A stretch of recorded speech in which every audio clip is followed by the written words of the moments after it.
মোৰ কবিতাবোৰ পৰাজয়ৰ আৰম্ভণি নহয়, যুদ্ধৰ ঘোষণা। কোনো পৰাজিত সৈনিকৰ হতাশা নহয়, বৰঞ্চ এগৰাকী যোদ্ধাৰ যুদ্ধ জয়ৰ আকাংক্ষা। উদ্যমহীনতাৰ কণ্ঠ নহয় মোৰ কবিতা, জয়ৰ আনন্দৰ প্ৰকাশেই মোৰ কবিতা। এই কবিতা আছিল নতুন ভাৰতৰ অন্যতম ৰূপকাৰ, কবি, সুবক্তা তথা প্ৰথমখন পূৰ্ণকালীন অকংগ্ৰেছী চৰকাৰক নেতৃত্ব দিয়া প্ৰাক্তন প্ৰধানমন্ত্ৰী অটল বিহাৰী বাজপেয়ী। ভাৰতবৰ্ষৰ এক দীঘলীয়া ৰাজনৈতিক পৰিক্ৰমাৰ আঁৰ কাপোৰ টানি 93 বছৰ বয়সত নতুন দিল্লীৰ এইমছত যোৱা 16 আগষ্টৰ বিয়লি 5:05 তেওঁ শেষ নিশ্বাস ত্যাগ কৰে। বাজপেয়ীৰ মৃত্যুৰ লগে লগে ভাৰতীয় ৰাজনীতিত এটা যুগৰ অৱসান হ'ল। তেওঁৰ কৰ্মৰাজিৰে স্পৰ্শ কৰিছিল দেশবাসীৰ হৃদয়।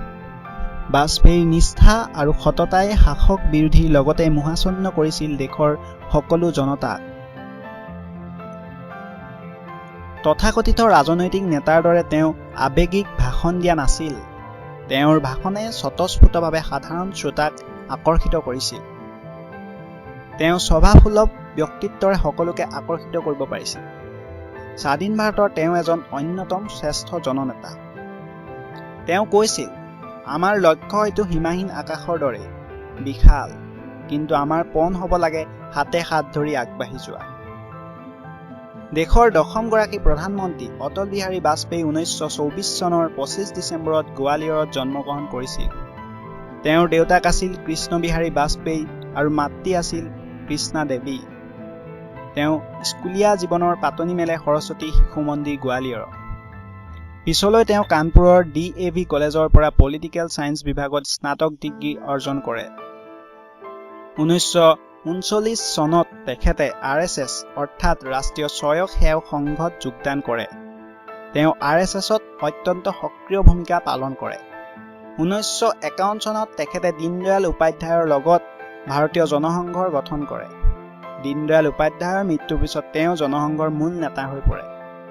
1968 চনৰ পৰা 1972 চনলৈকে তেওঁ জনসংঘৰ সভাপতিৰ দায়িত্বত থাকে। 1975 চনত তেখেত দেশৰ জৰুৰীকালীন অৱস্থাত গ্ৰেপ্তাৰ হয়। মোৰাৰজী দেশাইৰ নেতৃত্বত গঠিত জনতা দলৰ চৰকাৰ গঠনত তেওঁ গুৰুত্বপূৰ্ণ ভূমিকা পালন কৰিছিল। সেই চৰকাৰত তেওঁ বৈদেশিক পৰিক্ৰমা দপ্তৰৰ মন্ত্ৰী আছিল।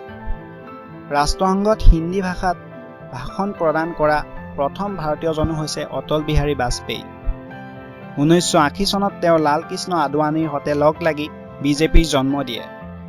বাজপেয়ী ডাঙৰীয়াৰ সবল নেতৃত্বৰ বাবেই মাত্ৰ 13 বছৰৰ ভিতৰতে বিজেপি দলে গুজৰাট, মহাৰাষ্ট্ৰৰ দৰে ৰাজ্যত চৰকাৰ গঠন কৰিবলৈ সক্ষম হয়।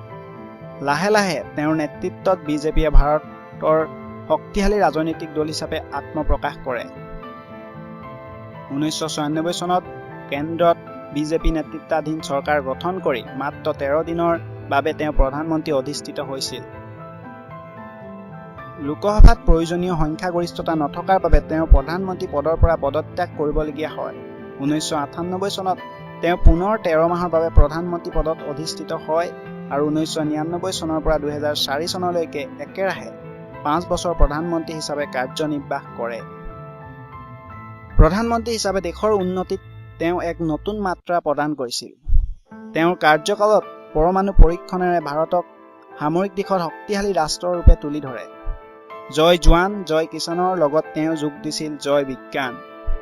প্ৰধানমন্ত্ৰী বাজপেয়ীৰ সবল নেতৃত্বৰ বাবে 1999 চনৰ কাৰ্গিল যুদ্ধত পাকিস্তানে ভাৰতৰ ওচৰত শোচনীয়ভাৱে পৰাজয় বৰণ কৰে। শান্তি সম্প্ৰীতি বৰ্তাই ৰখাৰ উদ্দেশ্যে তেওঁ দিল্লী আৰু লাহোৰৰ মাজত বাছ সেৱা আৰম্ভ কৰিছিল। প্ৰধানমন্ত্ৰী কাৰ্যকালত তেখেতে দেশৰ আন্তঃগাঁথনি শক্তিশালী কৰাত গুৰুত্ব প্ৰদান কৰিছিল। প্ৰধানমন্ত্ৰী গ্ৰাম্য সড়ক যোজনা তেওঁৰ দিনতে আৰম্ভ হৈছিল। দেশৰ অৰ্থনীতিক যথেষ্ট শক্তিশালী কৰি দেশৰ উন্নয়নৰ দিশে আগবঢ়াই লৈ যোৱা অটল বিহাৰী বাজপেয়ীয়ে 2004 চনৰ লোকসভা নিৰ্বাচনত পৰাজয় বৰণ কৰে। তেওঁ 1992 চনত পদ্মবিভূষণ, 1993 চনত কানপুৰ ইউনিভাৰ্চিটিৰ পৰা দিল্লীত, 1994 চনত লোকমান্য তিলক বঁটাৰ লগতে শ্ৰেষ্ঠ সাংসদৰ বঁটাও লাভ কৰে। ইয়াৰ উপৰিও তেওঁ বিভিন্ন সময়ত বিভিন্ন বঁটা তথা সন্মানেৰে বিভূষিত হয়। 2015 চনত ভাৰত চৰকাৰে তেখেতক ভাৰত ৰত্ন বঁটাৰে সন্মানিত কৰে। 7খন কবিতা পুথিৰ লগতে আৰু কেইবাখনো অন্যান্য গ্ৰন্থৰে তেখেতে সাহিত্যৰ পথাৰখনো চহকী কৰি গৈছে। 2009 চনত হোৱা ষ্ট্ৰকৰ ফলত প্ৰাক্তন প্ৰধানমন্ত্ৰীজনৰ মাত বহি গৈছিল। কিডনী ৰোগ, ডায়েবেটিছ, মেমৰি লছ আদি ৰোগত তেওঁ দীৰ্ঘদিন ধৰি আক্ৰান্ত হৈ আছিল। এইগৰাকী মহান ব্যক্তিৰ মৃত্যুত শোকত ভাগি পৰিছে সমগ্ৰ দেশ। শেষত তেওঁৰ এষাৰি উক্তিৰে সামৰণি মাৰিছোঁ, ভাঙি পৰিব পাৰোঁ কিন্তু কেতিয়াও বেকা নহওঁ। বন্ধুসকল, আশা কৰিছোঁ আপোনালোকে ভিডিঅ'টো চাই বহু নজনা কথা জানিব পাৰিলে। লগতে ভিডিঅ'টো যাতে লাইক, কমেণ্ট আৰু শ্বেয়াৰ কৰিবলৈ নাপাহৰে আৰু চেনেলটো যাতে ছাবস্ক্ৰাইব কৰি দিয়ে। ধন্যবাদ।